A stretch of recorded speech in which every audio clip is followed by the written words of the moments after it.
सफरनामा देख रहे हैं आप और मैं हूं आपके साथ पूनम शर्मा।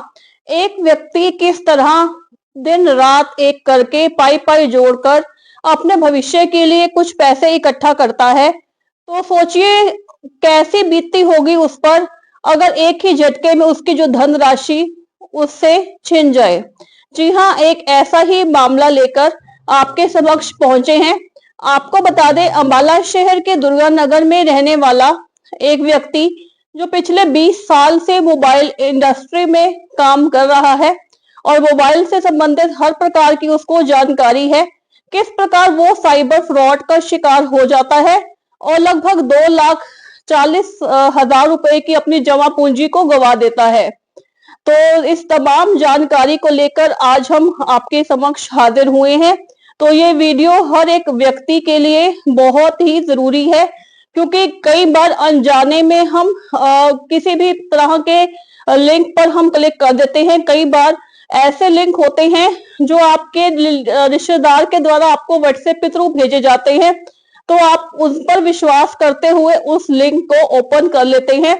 वही दुर्गा नगर निवासी नवनीत धीमान जो इस फ्रॉड का शिकार हुए हैं, उन्होंने आमजन से यही अपील की है कि जो कुछ उनके साथ हुआ आपके साथ ना हो और किसी भी अनजान लिंक पर क्लिक ना करें, चाहे वो बेहद जरूरी भी क्यों ना हो।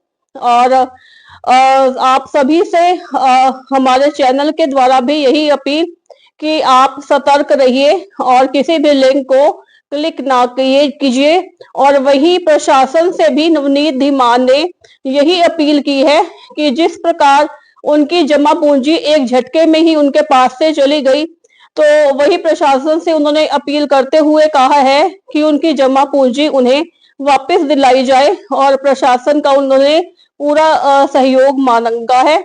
आगे नवनीत धीमान ने क्या जानकारी दी है कि किस तरह से उनके साथ ये फ्रॉड हुआ है, तो वो जानकारी हम आपको इस वीडियो में दिखाने जा रहे हैं।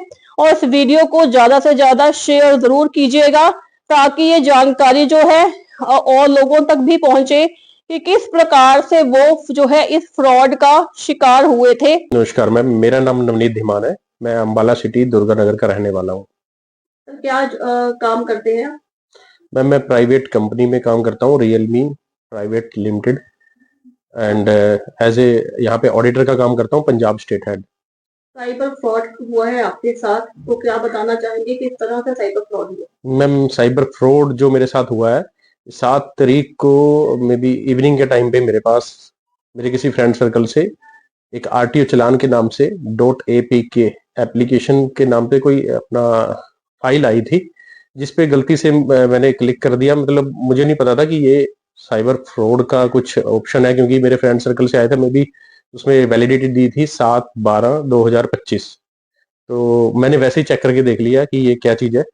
तो जैसे ही मैंने चेक किया अपने मोबाइल से, उसमें 1-2 क्लिक करने के बाद एक अलग से विंडो ओपन हुई जिसमें नाम डिटेल वगैरह कुछ मांगी हुई थी। तो मुझे लगा ये मेरे काम की चीज नहीं है। मैंने उसको बैक करके और मल्टीटास्क करके रिमूव कर दिया एप्लीकेशन को। और मेरी थोड़ी सी गलती ये रही कि मुझे वो ऐप के अंदर जाके चेक करना चाहिए था, कहीं मेरे फोन में इंस्टॉल ना होगी हो। उसके बाद उस दिन मेरे फोन में कुछ नहीं हुआ 7 तारीख को। नेक्स्ट डे 8 तारीख को इवनिंग के टाइम पे मेरे पास ओटीपी वगैरह आने स्टार्ट हो गए मेरे फोन पे। मुझे नहीं पता था कि मेरा फोन हैक हो चुका है। तो जो मेरा फोन हैक हुआ है उसके ड्यूरिंग मुझे नहीं पता था कि मेरा फोन हैक हो गया। मुझे लगा कि मैं अपना बैलेंस वगैरह चेक करूं, मेरे फोन पे ओटीपी किस तरह के आ रहे हैं। कोई स्विगी के नाम से था, कोई फोन पे के नाम से आ रहा था, कई तरह के मैसेजेस आ रहे थे। तो मैंने गलती ये भी कर दी कि मैंने सेम टाइम पे अपना गूगल पे का अकाउंट खोला और वहां पे मैंने अपना बैलेंस वगैरह चेक किया। बैलेंस मैंने चेक किया, उस टाइम पे मेरा बैलेंस बिल्कुल ठीक था, कोई प्रॉब्लम नहीं थी। तो मेरे दिल को थोड़ी सी तसल्ली आ गई कि भाई ओटीपी मेरे पास आ रहे हैं तो मैं किसी के साथ शेयर नहीं कर रहा हूँ, तो ऐसा कुछ नहीं हो सकता मेरे साथ। तो अगले दिन 9 तारीख को सवेरे मॉर्निंग में मैं बच्चों को स्कूल छोड़ने के बाद 10 बजे घर आया।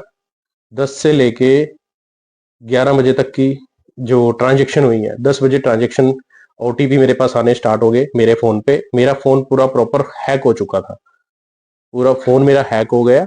उसमें मेरे ओटीपी आते रहे। मुझे लगा कि सेम जैसे मेरा 8 तारीख को इवनिंग में मेरे साथ हुआ कि ओटीपी मेरे पास आ रहे, मैं किसी के साथ शेयर नहीं कर रहा। बट मुझे नहीं पता था कि जो मेरे फोन की स्क्रीन थी वो किसी थर्ड बंदे के साथ ओपन हो रखी थी, किसी ने स्क्रीन शेयर की हुई थी मेरे फोन की। तो वो ओटीपी आते रहे और उसमें ट्रांजेक्शन आती रही 50 50 50, चार मेरी 50 50 हजार की जो है ट्रांजेक्शन हुई है। उसके बाद 10 10 हजार की हुई है। सेम टाइम मैंने सिस्टर से डिस्कस किया, मैं ऐसे ऐसे मेरे फोन पे मैसेज आ रहे हैं, मुझे लगता है कुछ ना कुछ गलत है और मे बी फोन से डेबिट हो रहे हैं। अब डेबिट का मेरे पास मैसेज नहीं आ रहा था, सिर्फ अमाउंट का आ रहा था कि ये IMPS ऐप के थ्रू कोई अमाउंट मेरे से 50 हजार रुपए की डिडक्शन हो रही है। जैसे अकाउंट बैलेंस दिखाता है HDFC की, आपके ये कटने के बाद इतने रह गए, वो मुझे मैसेज नहीं रिसीव हुआ बैंक की तरफ से। तो मैं साथ के साथ बैंक में भागा एक्टिवा लेके। जैसे ही मैं वहां पे पहुंचा, मैंने इनको सारे बताया कि भाई ऐसे ऐसे मेरे साथ हुआ है, आप प्लीज मेरा बैंक का अकाउंट चेक कीजिए राइट नाउ। ठीक है, उन्होंने जब चेक किया कि सर आपके साथ साइबर फ्रॉड हुआ है और आपके अकाउंट से 2,40,000 राइट नाउ अभी टिल टाइम तक कट चुके हैं। ठीक है, उसके बाद उन्होंने मेरे अकाउंट पे साथ के साथ डेबिट ब्लॉक लगाया कि जो भी ट्रांजेक्शन है वो डेबिट नहीं होंगी मेरे इन फ्यूचर, अगर कोई भी स्कैमर या कुछ भी करता है। तो डेबिट नोट लगा दिया उन्होंने।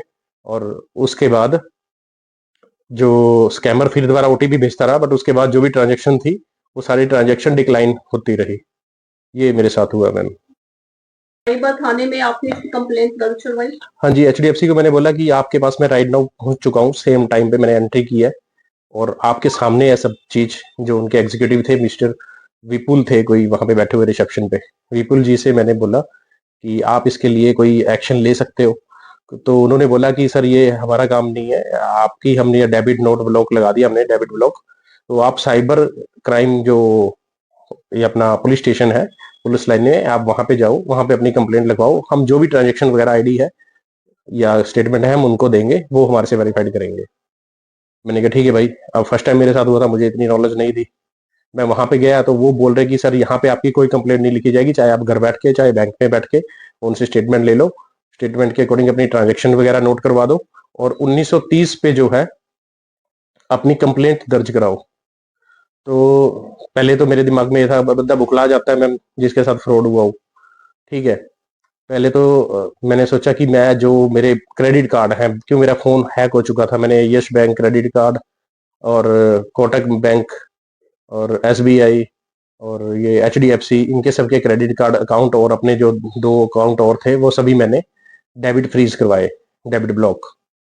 ठीक है, उसके बाद फिर जब इन चीजों से मैं फ्री हुआ, फिर मैंने अपना 1930 पे कॉल लगा के उनको कंप्लेंट लॉक करवाई। अप्रोक्स 12 बजे के नियर अबाउट 12 बजे के नियर अबाउट मेरा कॉल लगा उन पे। तो उस टाइम पे मेरी जो 3 ट्रांजेक्शन की एंट्री हुई थी वो डिस्कनेक्ट हो गया फोन।